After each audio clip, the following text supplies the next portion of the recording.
cours des années 2010, j'ai animé un groupe de travail autour de l'oxygène et notamment de l'impact de cet oxygène au cours du conditionnement. Donc c'est ce que je vais vous présenter aujourd'hui, avec à la fois des résultats issus de différents essais conduits dans l'ensemble des vignobles français.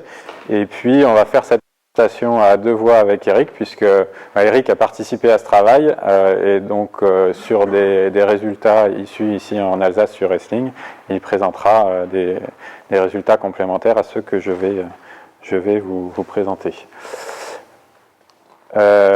Et dans un deuxième temps, je vous parlerai de ce qu'a évoqué Eric en introduction, donc la phase ultime pour les œnologues, donc c'est le choix de l'obturateur et puis l'impact que ça peut avoir sur l'évolution du vin en bouteille. Donc c'est illustré par des exemples, ce que vous a présenté en introduction Eric.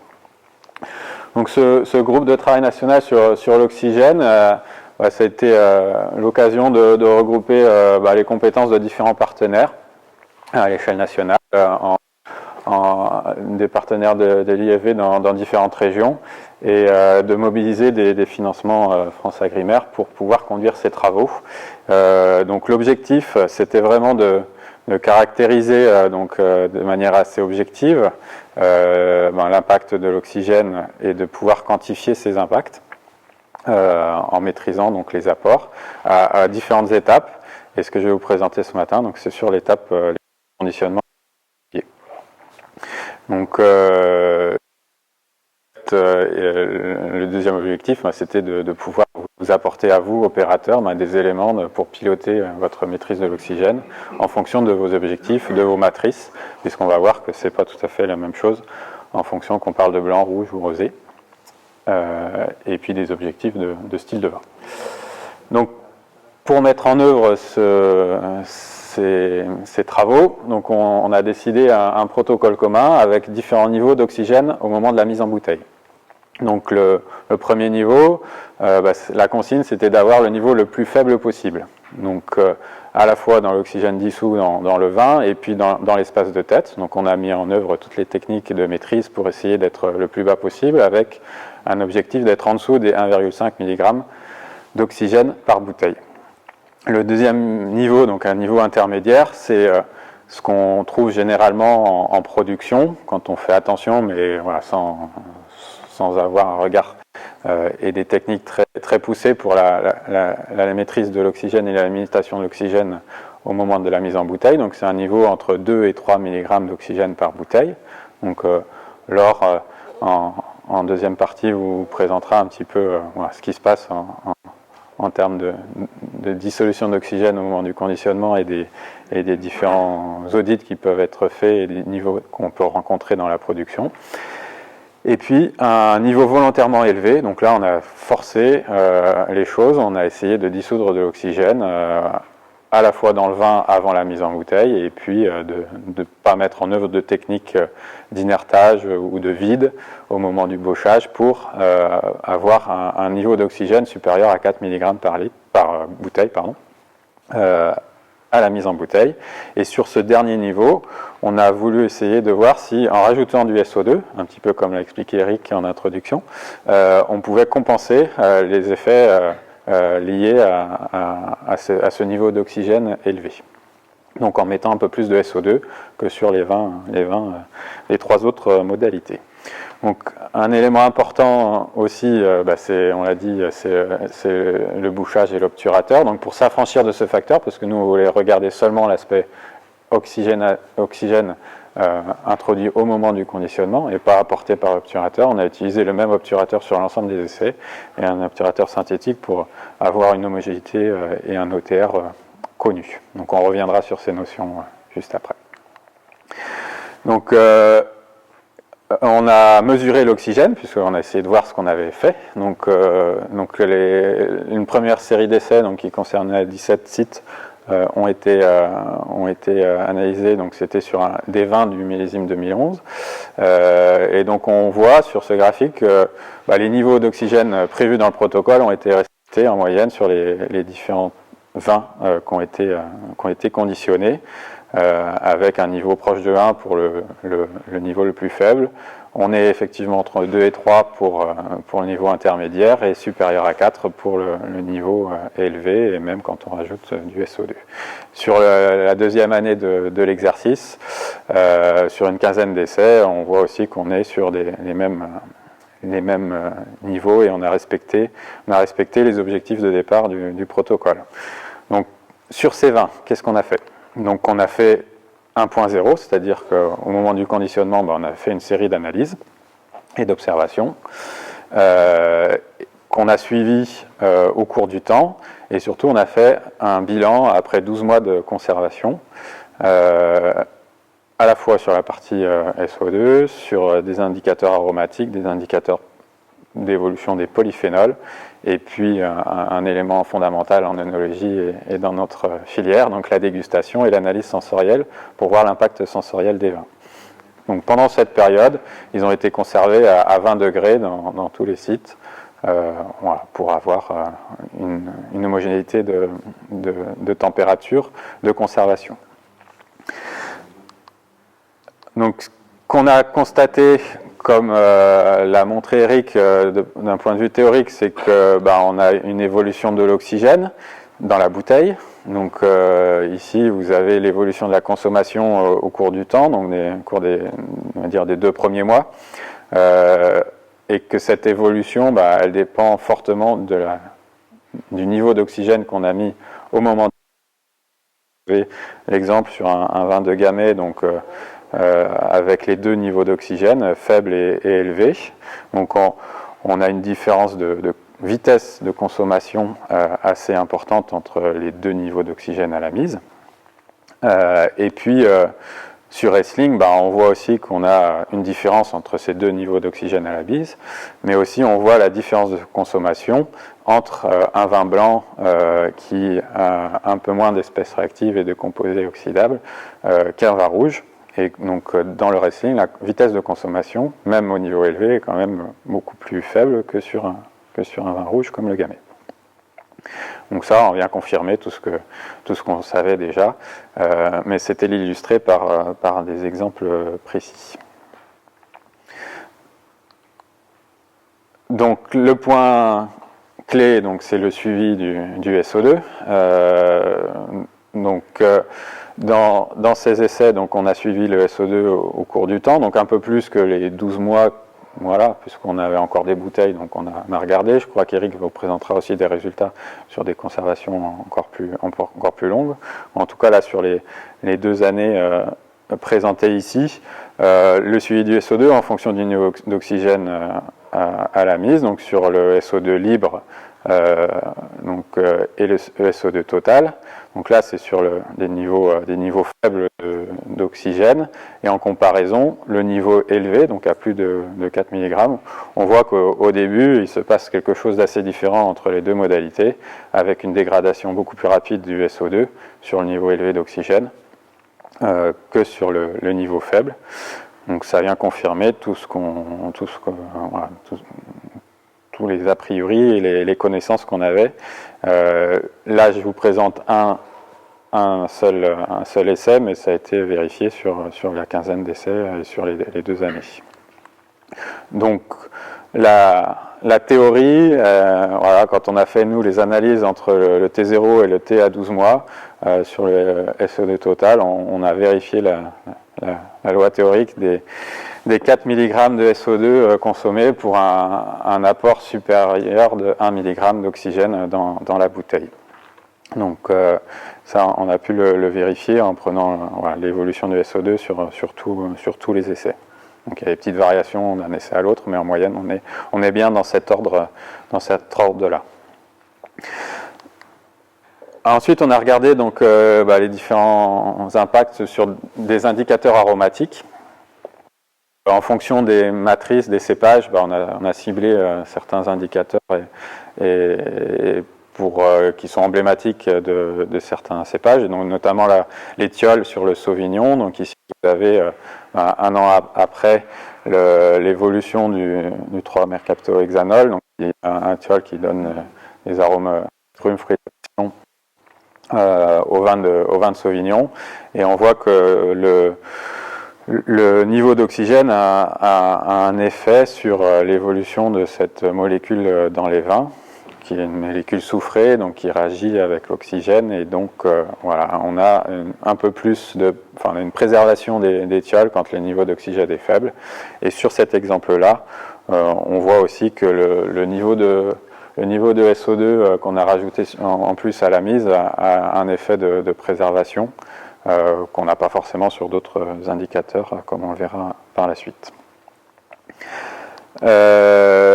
Un cas plus local sur le Riesling, donc on a mesuré certains terpènes. Ici, je vous présente le linalol. Donc, il y a un effet de l'oxygène sur ce terpène et sa préservation. Donc, voilà, comme pour l'éthiol, on a une meilleure préservation du linalol quand le niveau d'oxygène est plus bas à la mise en bouteille. On l'a vérifié en 2011 et 2012 également. Et là, il n'y a pas d'effet compensateur du SO2 sur cette molécule, qui est un arôme variétal.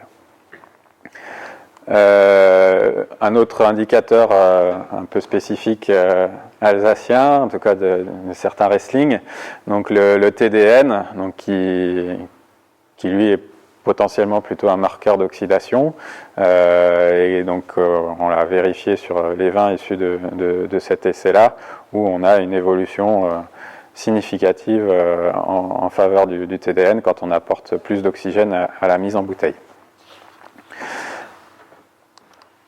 Donc globalement sur les arômes, il y a certaines familles de molécules sur lesquelles on n'a pas d'effet de l'oxygène au conditionnement, c'est le cas des esters et des alcools supérieurs. On n'a pas montré de différence majeure. Sur les C13 norisoprénoïdes, c'est certaines familles de molécules fruitées. On a assez peu d'effets. On n'a pas. S'il y avait un effet minime sur un essai, c'était pas vérifié sur les autres. Donc il n'y avait pas de tendance, comme pour le furanéol. Et comme je vous l'ai dit, un effet sur certains thiols et terpènes. Pour les polyphénols, donc après les 12 mois de conservation à 20 degrés, on voit qu'on a une dégradation des anthocyanes et de certains tanins avec le temps et avec le niveau d'oxygène. On a une tendance à avoir une diminution de la polymérisation de ces polyphénols, avec l'apparition de pigments colorés bruns, enfin ou jaunes, mais sur des niveaux très très faibles, et notamment sur les vins rouges. On s'attendait à avoir un écart avec les écarts à la mise qu'on avait fait, mais sur les vins après 12 mois en tout cas, on avait des niveaux assez faibles. Voilà, et il y a quand même certaines matrices de blanc ou rosé où on avait des écarts, mais de façon assez limitée. On va voir ce que ça peut donner en termes sensoriels juste après. Donc, pour les vins rouges, les faibles écarts analytiques n'ont pas engendré d'effets importants sur les modalités en dégustation. Il faut préciser quand même qu'on avait protégé les vins avec du SO2, même l'ensemble des 4 modalités, on avait juste rajouté un petit peu plus de SO2 sur la modalité avec un niveau d'oxygène élevé. Donc malgré tout, les vins avaient du SO2. Par contre, pour certaines matrices plus fragiles, donc notamment certains vins blancs et rosés, on voit qu'on a une évolution et un impact de niveau d'oxygène sur la fraîcheur des vins et certaines qualités aromatiques ou en bouche qui ont été mesurées, et que l'effet du SO2 supérieur n'était pas forcément un levier à actionner, et que l'effet compensateur était parfois très partiel, voire inexistant. Donc, à titre d'exemple, ici, vous avez un profil sensoriel d'un rosé de Provence. Donc, en brun, enfin noir, là, vous avez le niveau faible d'oxygène. En niveau élevé, vous avez la courbe rouge. Et puis la courbe orange, donc c'est le niveau élevé avec un peu plus de SO2. Donc on voit que les marqueurs de qualité sont en faveur du niveau d'oxygène faible sur la qualité aromatique, l'équilibre, la longueur, l'harmonie, l'expression des agrumes et des fruits exotiques qui est un marqueur important en Provence. Et puis les arômes de fruits cuits ou empyromatiques ou d'évolution sont marqués, donc sont caractéristiques du vin issu d'un niveau d'oxygène élevé. Là, on voit sur la partie agrumes, et ça rejoint ce que je vous ai présenté sur la préservation d'étiole, donc le SO2 a permis de préserver le caractère agrume de ce rosé. Un autre exemple sur un vin blanc du Val-de-Loire, donc cépage melon. On voit aussi pareil que les marqueurs de qualité sont en faveur du niveau d'oxygène faible en vert, donc sur notamment le fruité là, qui est significatif, et puis les marqueurs de défaut ou d'oxydation donc sont pour le niveau d'oxygène élevé. Donc d'un point de vue sensoriel, même si pour certaines matrices les écarts analytiques sont faibles, on a quand même des impacts importants du niveau d'oxygène à la mise en bouteille. Eric, tu veux compléter, préciser par rapport au Riesling?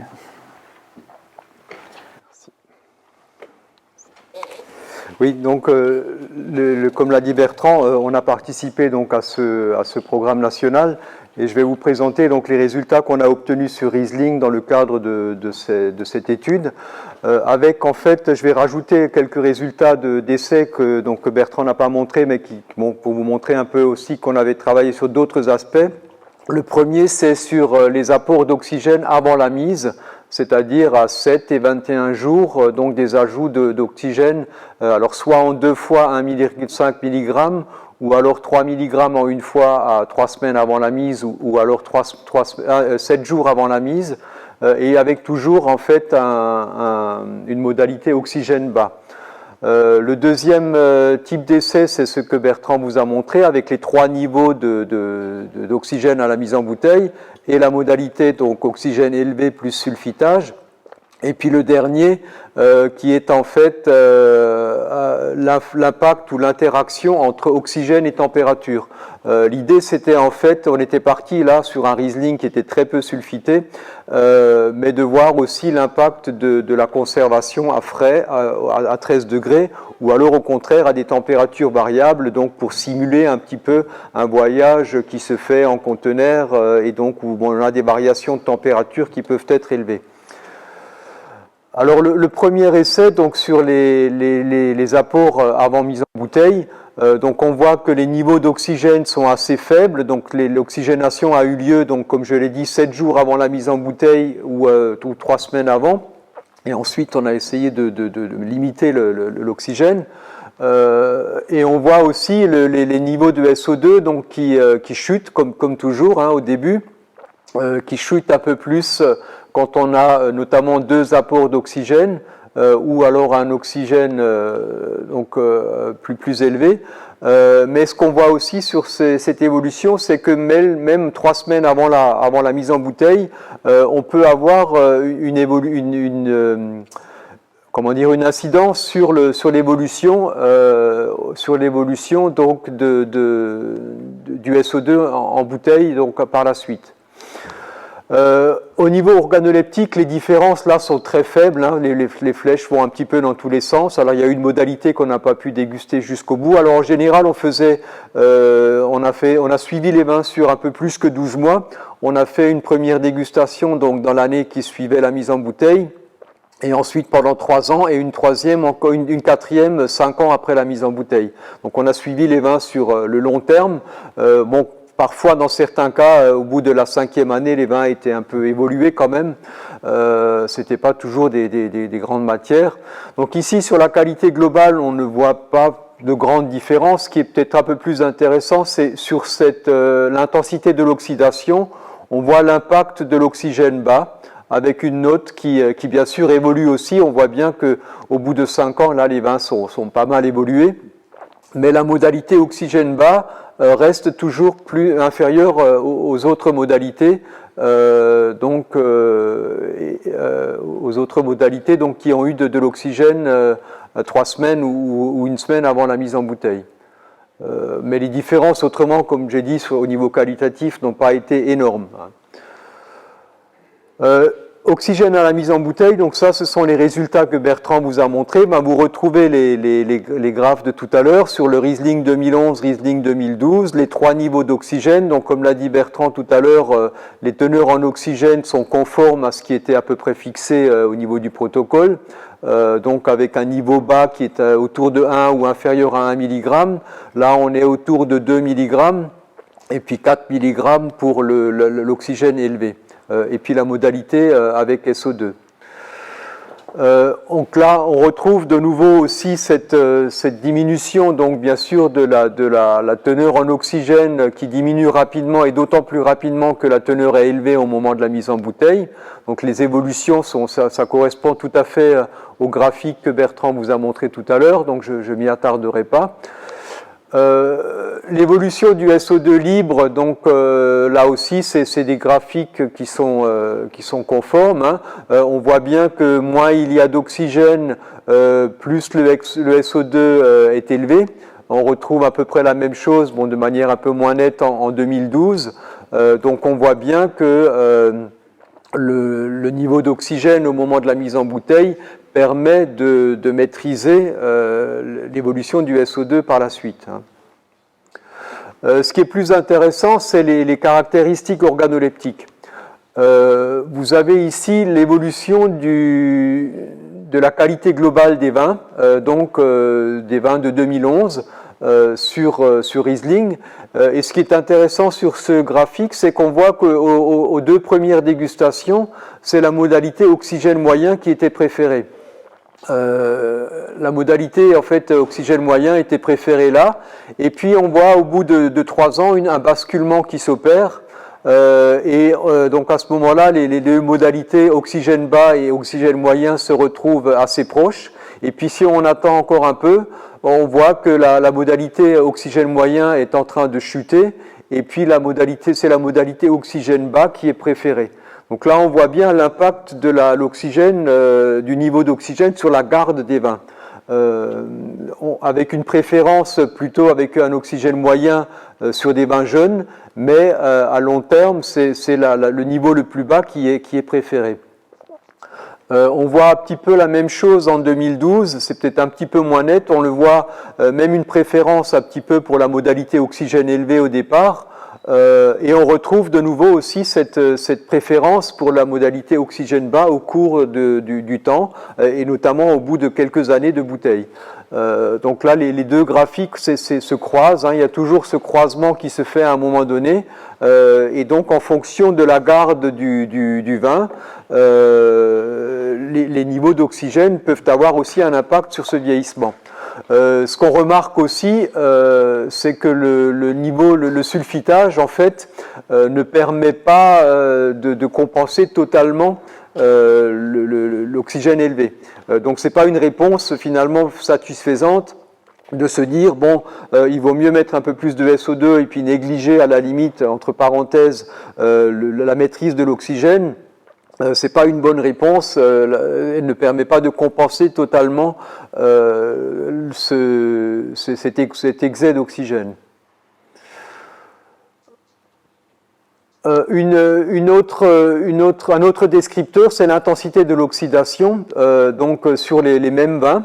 Donc 2011, on voit bien qu'effectivement la modalité oxygène élevé est plus oxydée, donc pas au tout début, mais dès la 2e dégustation, en fait, on a cette oxydation plus élevée qui est très nette, alors que les 2 autres modalités, l'oxygène moyen, c'est seulement vers la fin que cette intensité d'oxydation augmente. Sur les résultats de 2012, on a un peu le même profil, avec notamment, surtout à la fin, cet écart qui se fait entre la modalité donc oxygène bas et les autres qui sont jugés beaucoup plus oxydés. Et là aussi, donc, une fois de plus, on voit que l'effet du sulfitage ne permet pas de compenser l'excès d'oxygène. Hein. L'évolution des deux courbes est assez similaire, bon, même s'il y a des petites variations. Alors c'est un peu, comment dire, l'intensité de l'oxydation. Bon, c'est un paramètre qui n'est pas toujours évident à mesurer. Ça dépend aussi du nombre de dégustateurs, ce qui peut permettre d'expliquer pourquoi ces variations sont parfois importantes. Le dernier point, c'est l'oxygène et la température. Donc là, pour vous montrer, donc on avait en fait deux modalités oxygène bas, donc que vous voyez en vert, et puis deux modalités oxygène élevé, et deux profils de conservation au niveau température. En très plein, les vins qui sont conservés à 13 degrés, et en pointillé, les vins qui sont conservés à température variable, donc avec des fluctuations un peu aléatoires entre 10 et 30 degrés donc au cours du vieillissement. Donc les variations en fait de température ne sont pas faites pendant tout ce temps, elles sont faites pendant une certaine période, hein, au début de la conservation. Donc si vous voulez, ça correspond un petit peu à des vins qui sont conservés de manière différente pendant un certain temps ou pendant le transport par exemple, et qui sont ensuite conservés de la même manière en cave jusqu'à la dégustation. Hein, donc l'évolution de température ne va pas jusqu'à la dégustation de février 2020, elle concerne uniquement une période entre la mise en bouteille et la première dégustation. Donc là aussi l'évolution du SO2 libre, on va toujours pareil, hein, une chute un petit peu au début. Ce qui est intéressant aussi, c'est qu'on voit l'évolution de la couleur. Et surtout que l'effet oxygène est plus marqué que l'effet température. On voit bien ici que le rouge et les deux courbes rouges sont plus élevées, évoluent plus vite que les courbes en vert. L'effet température, on le voit peut-être un petit peu, avec une évolution un peu plus rapide, notamment sur les deux points intermédiaires, mais les écarts sont pas énormes. Hein. Au niveau dégustation, donc là c'est les notes de qualité des arômes. Donc là on voit de nouveau très bien l'effet de oxygène bas, quelle que soit un peu la température, c'est la qualité des arômes avec l'oxygène, le niveau d'oxygène le plus faible est préféré. Et on retrouve un petit peu la même chose sur l'intensité de l'oxydation qui est plus élevée, avec l'oxygène le plus élevé, avec un effet plus important de l'oxygène que de la température. Donc, une fois de plus, hein, tous ces résultats vont un peu dans le même sens, et surtout au cours du vieillissement dans le temps, une préférence pour les niveaux d'oxygène le plus bas. Voilà, je te laisse la conclusion.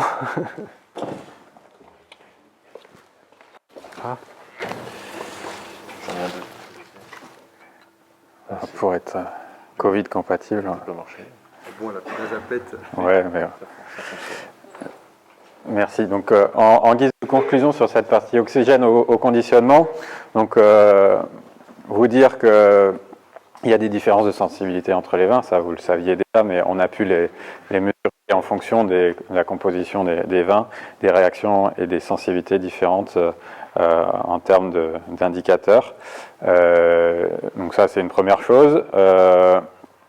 On sait que voilà, faut être assez vigilant sur les phases qui approchent le conditionnement, puisque voilà, quand vous allez dissoudre de l'oxygène sur ces phases juste avant le conditionnement ou au moment du conditionnement, vous ne pourrez pas trop compenser ou gérer ces dissolutions, et donc c'est le vin qui va en subir les conséquences.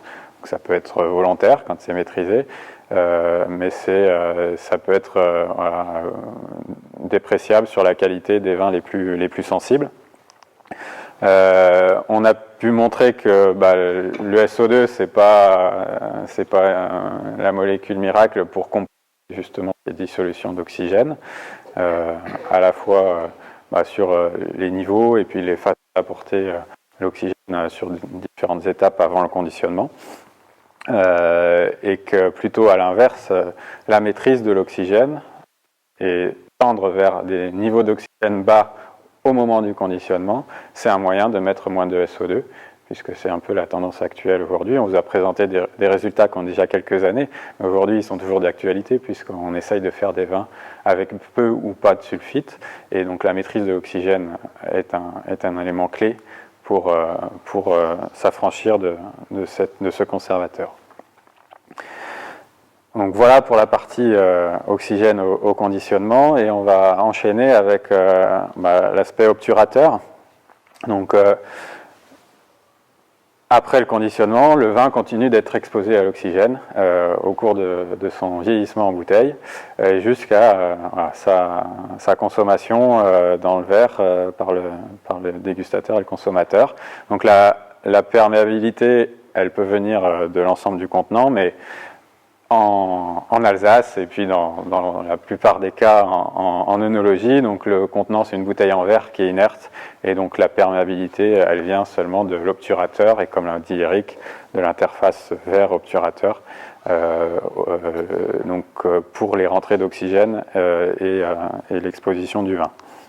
Donc la perméabilité c'est une notion physique, une physique des matériaux très définie, bien précise. Donc je vous ai mis l'unité. Je ne sais pas si ça vous parle beaucoup, mais donc voilà. Les kilos par mètre et par pascal et par seconde. Donc voilà, c'est pas une unité qui nous parle en œnologie.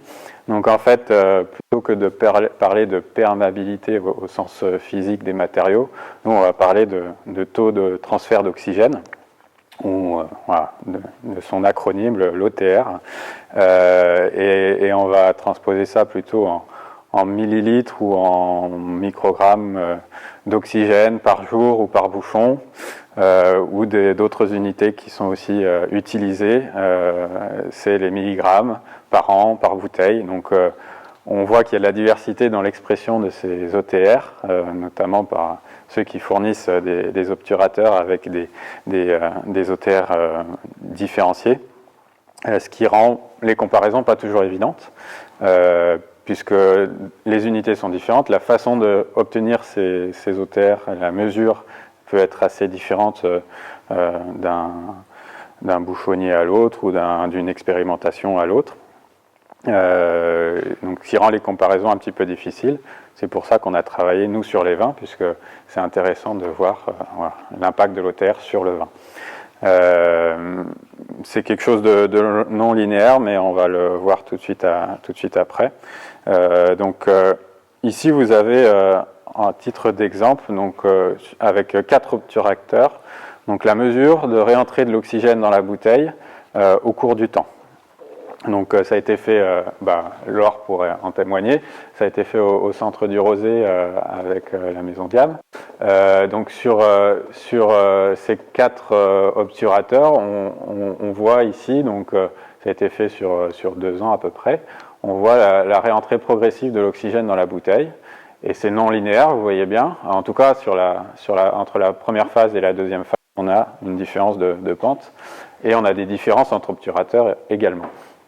Donc, au départ, vous avez la notion de relargage du bouchon en fonction de la constitution et de la caractéristique du bouchon, ce qui a été évoqué en introduction par Eric. Et puis, en phase, on va dire, stationnaire, après, vous avez effectivement la perméabilité, donc l'oxygène qui pénètre soit à travers le bouchon, en plus de l'interface verre-bouchon. Sur d'autres essais, donc avec des mesures qui ont été équivalentes. Ici, on inerte des bouteilles qu'on bouche, donc on est dans des conditions sèches, sans vin ou liquide à l'intérieur. Et donc, on a la teneur, la quantité d'OTR. Donc là, c'est exprimé en microgrammes par jour et par bouchon ou bouteille. Donc on voit en fonction des types de bouchons ces différences d'OTR. Donc ce qu'il faut retenir, c'est plus la comparaison entre modalités que la valeur absolue. Donc on voit que sur des synthétiques, on a, en tout cas le synthétique testé là, on a un OTR 2 fois supérieur au bouchon liège aux bouchons techniques. Donc les bouchons techniques, c'est les bouchons agglomérés fins qui sont maintenant bien présents sur le marché. Et l'autre élément intéressant de ce graphique, c'est l'hétérogénéité ou l'homogénéité selon les types de bouchons. Donc on voit que les alternatifs au liège sont en général assez homogènes entre eux, mais qu'entre deux bouchons de liège, même du même lot, il peut y avoir des différences importantes d'un bouchon à l'autre. Voilà, sur un même lot, on peut avoir des bouchons très hermétiques ou d'autres qui sont beaucoup plus perméables à l'oxygène. C'est normal, puisque c'est un matériau naturel qui n'est pas forcément homogène. Même si aujourd'hui, on arrive, par des contrôles qualité, à resserrer un petit peu cette hétérogénéité. Comme je vous disais juste avant, donc on a quand même du mal à comparer donc les obturateurs de différents horizons entre eux, notamment puisque cette méthode-là qui est présentée ici, elle n'est pas forcément adaptée à tous les bouchons, notamment les bouchons liège qui, eux, ont besoin un peu d'humidité pour garder leurs caractéristiques, ce qui n'est pas le cas forcément des capsules à vis ou d'autres bouchons. Donc l'intérêt de regarder le vin prend tout son sens, à la fois pour vous apporter des références sur les conséquences, mais aussi pour mesurer les OTR en comparaison œnologique. Donc pour ça, et pour vous illustrer cette notion, donc, je vais vous présenter des travaux qui ont été faits par mes collègues de l'IAV de Beaune, Vincent Gerbeau et Jérôme Thomas, qui ont fait un banc d'essai assez poussé en termes de nombre de références et de comparaisons, puisqu'ils ont comparé plus de 40 bouchons différents, donc soit de bouchons synthétiques, soit de bouchons techniques, des capsules à vis, et puis différents bouchons liège de différents distributeurs. Donc c'est un travail assez conséquent, et ils ont utilisé comme matrice un vin de chardonnay et un vin de en blanc et rouge. Moi, je vais vous présenter plutôt les résultats sur chardonnay. Ici, vous avez donc un faisceau. On commencer le faisceau vert, donc c'est le SO2 total qui a été suivi au cours du temps. Donc ici, entre la mise en bouteille et la pose du bouchon, et 5 ans après. Donc le faisceau, en fait, il exprime la moyenne pour tous les bouchons, donc les 42 références, avec plus ou moins l'écart type. Et le trait noir que vous avez à l'intérieur du faisceau, c'est la moyenne des bouchons liège.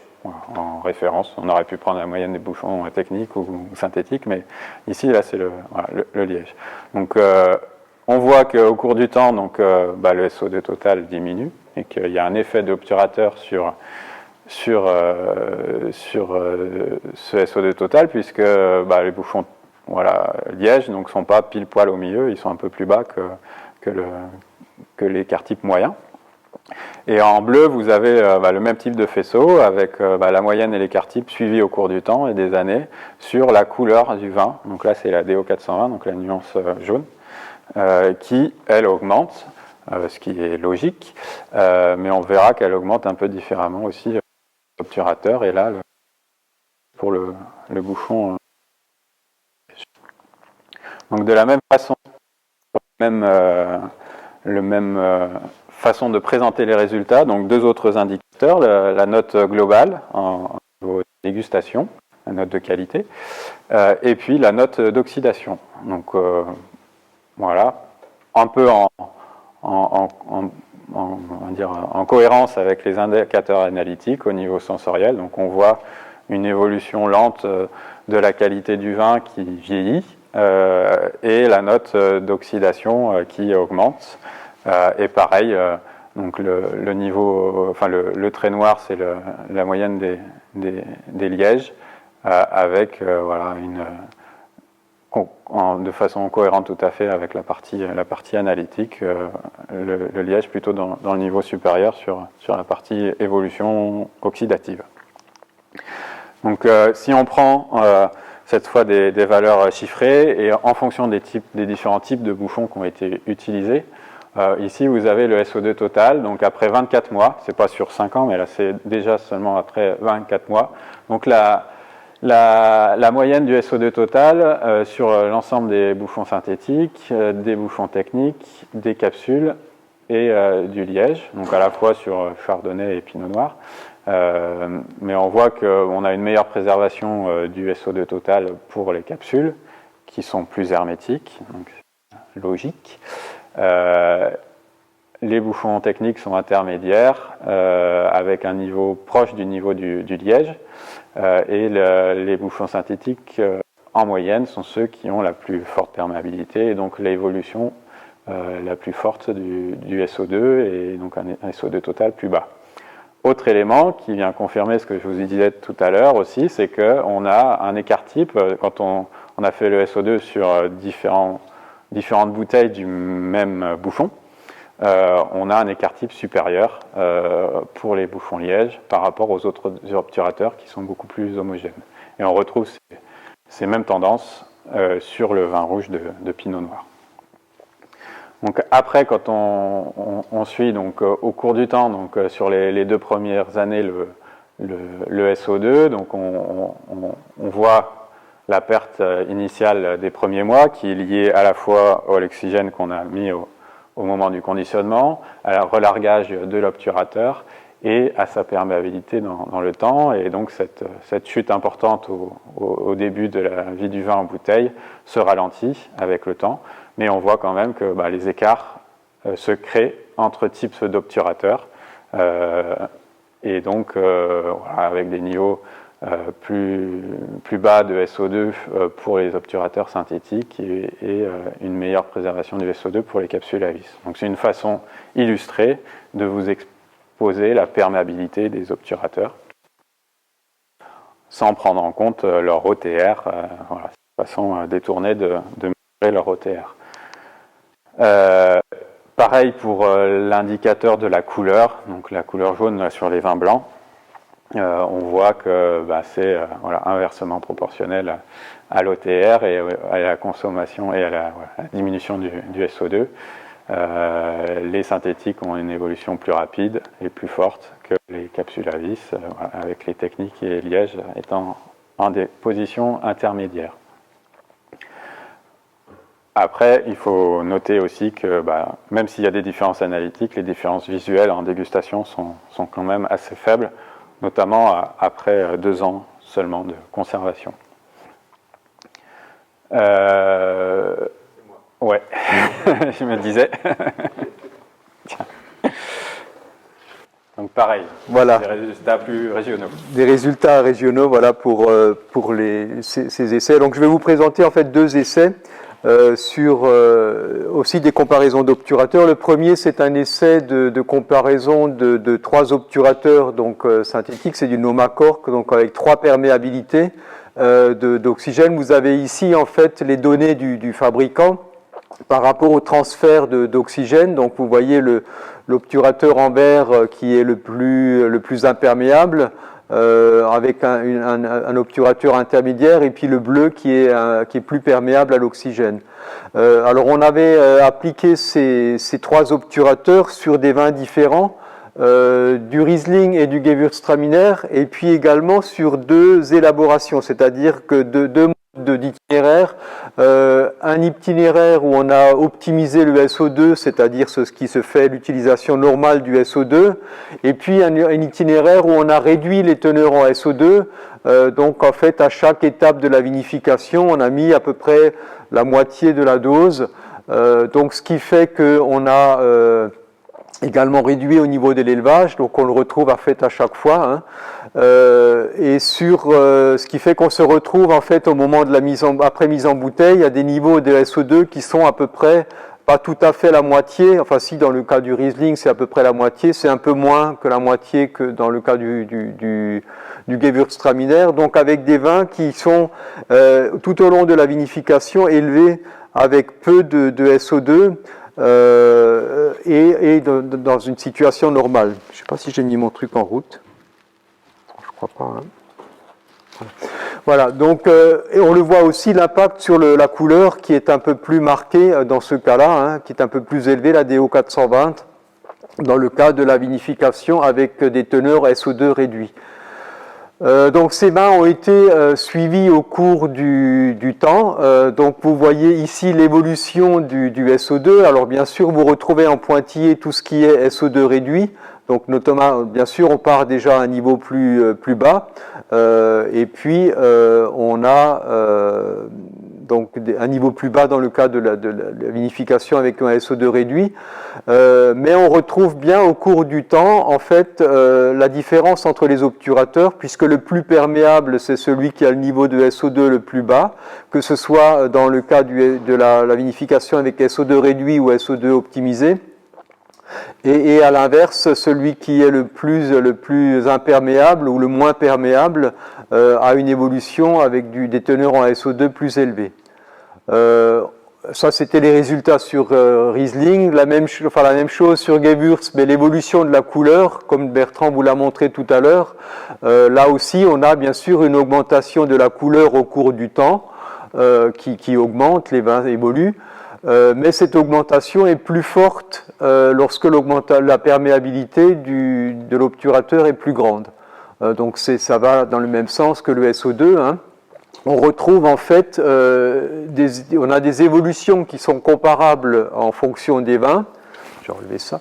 Mais on a des différences qui sont conformes à la perméabilité en oxygène de l'obturateur. Au niveau organoleptique, alors on va voir d'abord l'évolution des types de vins. Ce sont les moyennes des 3 obturateurs. Donc ça, c'est en Riesling et Gewürz. Donc vous avez en vert le Riesling, en pointillé l'oxygène réduit. Donc on voit une préférence quand même dans les deux cas pour le SO2 optimisé. Hein, les notes globales sont toujours un peu plus élevées, en particulier là sur les Gewürztraminer, l'écart est assez important.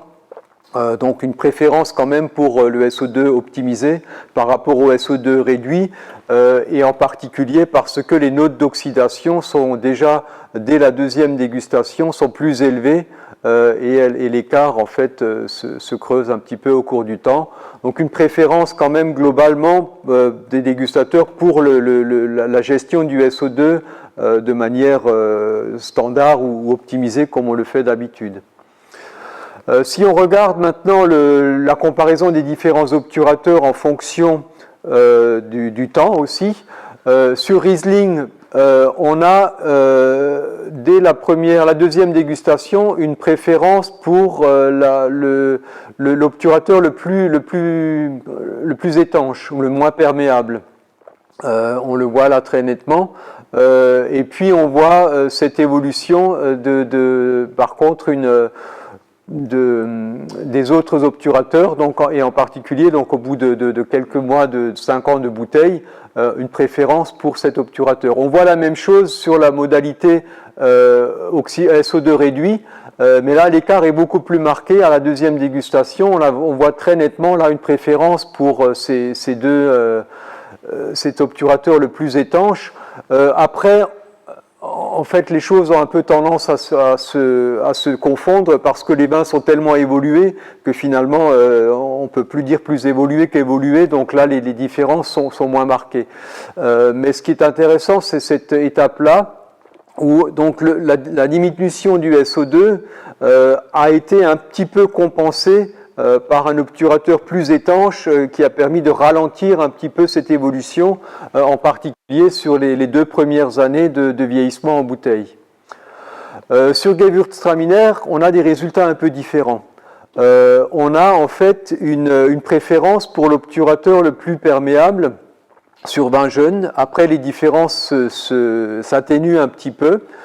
Donc sur le profil optimisé, SO2 optimisé, on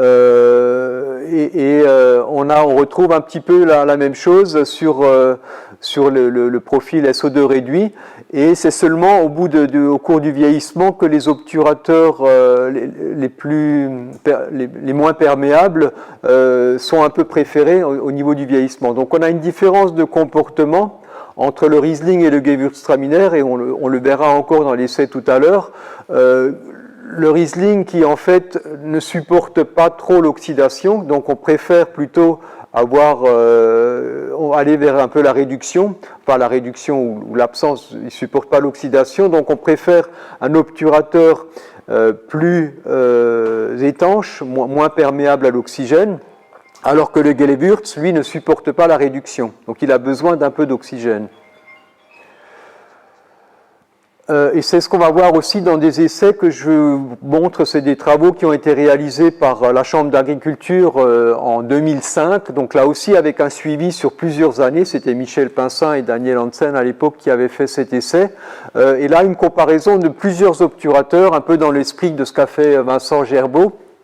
Ils ont comparé sur Riesling, un Riesling sec et un Gewürztraminer moelleux donc de 2005, 14 obturateurs différents.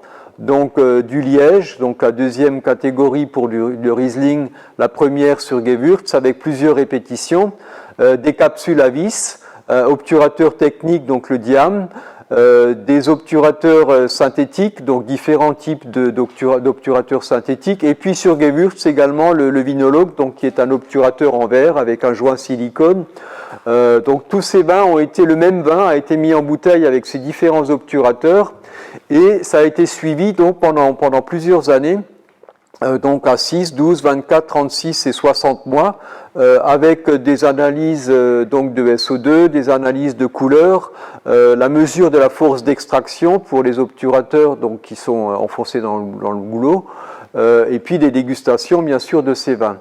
Une remarque importante, c'est que c'est un essai qui a été mis en place il y a déjà pas mal de temps, donc qui a duré 5 ans. Donc les obturateurs qui ont été mis à l'époque, en fait, certains ont peut-être disparu, et en tout cas ils ont évolué. Donc il ne faut pas vraiment le prendre comme une comparaison d'obturateurs au jour d'aujourd'hui, mais c'est plutôt la comparaison entre eux qui est intéressante, hein. Parce que la technique a évolué, il y a eu beaucoup de progrès aussi sur les mesures d'OTR, comme l'a dit Bertrand tout à l'heure, donc il faut bien relativiser en fait ces résultats. La première chose sur le SO2 libre, donc on retrouve toujours le même type de graphique, c'est-à-dire une chute un petit peu au début, donc là entre la mise en bouteille et le premier. Donc on a une diminution du SO2 qui est peut-être même un petit peu plus rapide, mais comme il n'y a pas eu de mesure de fait après 3 mois, on ne peut pas le voir. Mais on voit après des écarts qui se creusent au cours du temps, et en particulier ces deux obturateurs qui ont une chute beaucoup plus rapide du SO2 libre, et à l'inverse, en particulier donc le diam et puis les capsules à vis qui ont une évolution beaucoup plus faible de cette chute du SO2. Comme l'a montré Bertrand, les résultats vont dans le même sens. Le liège se situe plutôt dans la partie basse de cette évolution, hein. Il vient tout de suite après les deux obturateurs les plus perméables. Évolution sur Gewürztraminer, exactement le même type de graphique, avec les mêmes évolutions, même un peu plus marquées encore. On retrouve de nouveau les deux obturateurs qui ont une chute beaucoup plus marquée du SO2. On retrouve le liège ici, en noir. Et puis de nouveau dans la partie haute le capsule à vis et puis donc le diam aussi, donc qui sont des obturateurs qui sont plus imperméables. Donc ces évolutions là, c'est exactement la même évolution que ce que vous a montré Bertrand, montre bien l'évolution ou la perméabilité de ces obturateurs par rapport à l'oxygène. Ce sont des paramètres, le SO2 et la couleur, l'intensité colorante, qui permettent bien de suivre cette perméabilité. Sur l'intensité colorante, donc on le retrouve ici, voilà le même graphique mais dans l'autre sens, c'est-à-dire qu'on retrouve de nouveau l'intensité colorante qui augmente davantage avec les deux obturateurs là, le liège qui se situe dans la partie haute, donc le même type de graphique que tout à l'heure, hein. Que le SO2, et puis sur Gewürztraminer, idem, les deux obturateurs ici qui évoluent beaucoup plus rapidement, et surtout au bout de 5 ans, là l'écart se creuse, le liège qui se situe dans la partie haute, et les capsules qui sont plutôt dans la partie basse, donc avec une évolution moins grande de la couleur au cours du temps. Donc là aussi, ça reflète bien l'évolution par rapport à la perméabilité. La dégustation, c'est peut-être là où les choses sont le plus intéressantes. Si on regarde les notes globales de dégustation, donc qualité globale des vins, là on voit très nettement en fait le décrochage qui se fait pour ces deux obturateurs, qui en fait très rapidement, même déjà au bout de 2 ans de bouteille, on a une perte très rapide de la qualité sur ces deux obturateurs. On a le liège qui se situe, alors pas au début, mais plutôt vers la fin, dans la partie la plus basse. Et à l'inverse, on retrouve donc là les obturateurs les plus étanches. Donc on a les capsules à vis et le diam, donc le bouchon technique. Donc et puis on a également ici je crois que c'est l'inotope. Oui, donc des obturateurs qui sont plutôt peu perméables à l'oxygène. Hein. Sur cette note globale, on voit très bien cette évolution. Sur Gewürztraminer, on retrouve là aussi donc un décrochage avec l'un de ces deux obturateurs-là. On retrouve le liège également dans la partie basse. Et paradoxalement, ce qui est intéressant ici, c'est que les capsules à vis sont plutôt dans la partie basse, le diam également. Et on retrouve dans la partie haute plutôt des obturateurs synthétiques, mais pas les plus étanches. Donc ce ne sont pas... c'est ce que je disais tout à l'heure, et on va le voir encore par la suite, le Riesling ne supporte pas l'oxydation, le Gewürztraminer ne supporte pas la réduction. On le verra un peu plus. Si on regarde les notes de typicité, on retrouve de nouveau donc une perte de typicité bien sûr très nette avec les obturateurs qui sont évolués, et à l'inverse les obturateurs les plus étanches qui ont plutôt une note de typicité qui a tendance à rester haute, en particulier au bout de 2 ans de bouteille, et à se maintenir au cours du temps, voire à évoluer encore positivement après quelques années de bouteille. Sur Gewürztraminer, la note de typicité, on a en fait là deux groupes au bout de 5 ans. On a les deux obturateurs qui est évolué, et on a tous les obturateurs en fait qui sont les plus imperméables, qui sont moins appréciés en fait sur ce Gewürztraminer au bout de quelques années de bouteille. Donc un comportement différent qu'on retrouve encore une fois sur ce caractère, le caractère évolué, l'évolution du caractère évolué, une évolution très rapide sur ces deux obturateurs-là, donc qui décrochent visiblement, hein, donc ce sont des obturateurs qui sont trop perméables, qui sont peut-être adaptés pour une consommation, une garde très courte, mais qui ne sont pas du tout adaptés à une garde longue. Le liège qui évolue également assez rapidement, et par contre à l'inverse, donc les obturateurs peu étanches, peu perméables qui évoluent moins rapidement.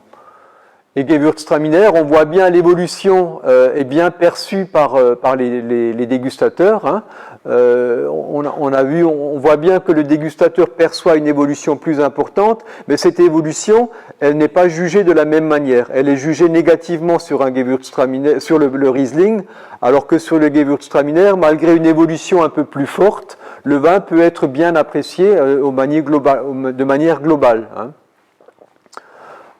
Et là, on a donc les autres obturateurs qui sont beaucoup plus proches. Le liège, de nouveau, qui se situe plutôt dans la partie un peu plus évoluée. Donc ça rejoint tout à fait ce que vous a montré Bertrand tout à l'heure, les résultats de nos collègues de l'IFE de Bourgogne.